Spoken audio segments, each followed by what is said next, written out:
Alrighty, guys. It is 3:30 this Tuesday, February 24th, and it's time to wrap it up. And so far, I had to say nothing much is going on. It's been pretty sloppy trading in the afternoon. No directional moves at all. You can see on the profile here, I have a building value right here at the highs. So a positive sign that we had a nice move to the upside, and we've been holding on to that gain.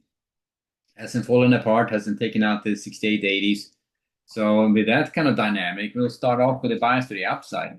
Well, it depends on how he closes it. If they close below this area, the 6880s, we may have a problem going into the overnight. I would just start off range bound. If it close at or above the 80s, I would start off with a bias to the upside. But we'll see. We've got a half hour left to work here still, so we'll see how that whole thing shakes out. Now the Nasdaq, same story. I did a couple of trades on the Nasdaq here in the afternoon. I figured like it was feeling very much like they were trying to take this lower, and I figured out okay, I'll try first. I tried a long trade against that reverse retest on the mode here. Try a long trade, and I think AS got stopped out with a small loss on that one. And then I tried a couple of short trade was shaken out, and a long trade which I got a little bit of money back on. So I'm down $7 in three trades on the Nasdaq. I still had just the one trade on the ES up $22 from this morning. So I kind of done it. I mean, I figured I was gonna when I start doing that, I figured that they were going to try to retrace it for a while there on the Nasdaq, and that's why I tried a short side for a bit, and then I tried a short side when they were taking out this the key area here, but there was no follow through, and since then yes, retraced it right back up again. So sloppy trading is what that's called. But I mean, you took a shot, tight stop, and had a pretty good move going here. I don't know if you saw that, but I clicked in my order to get out here. It had a nice burst to the downside, never got filled, and then suddenly it stopped out on the break even. It's like, kidding me? They retraced its whole back and stopped me out on break even. So kind of suck. Could have been a nice $20-$25 trade there, but. Starting off right now, range bound biases to the upside on both ES and the Nasdaq. I would look to buy ES. I'm going to adjust this edge down to that level, 6880s. Below that one, we'll start off range bound.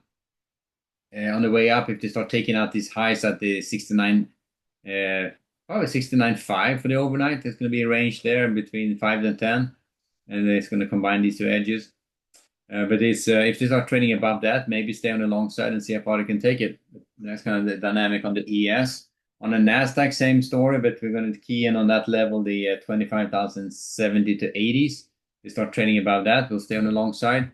If they start retracing past that 960 to 70s, we'll be on the short side looking for a retracement. So that's kind of the dynamic, but pretty sloppy trading going on. Now going into tomorrow's trading, we have some news. Nothing crazy. We just got new home sales, oil report. That new home sales at 10, nothing at 8:30. So pretty weak news day tomorrow. We'll see. And I think we have NVIDIA earnings after tomorrow afternoon. That's what I believe it is. That's going to be interesting to see how that shapes the rest of the market.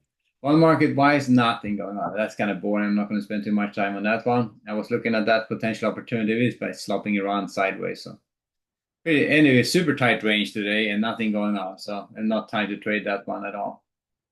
I tried a short trade up here for a bit, but it just wasn't the kind of setup you want.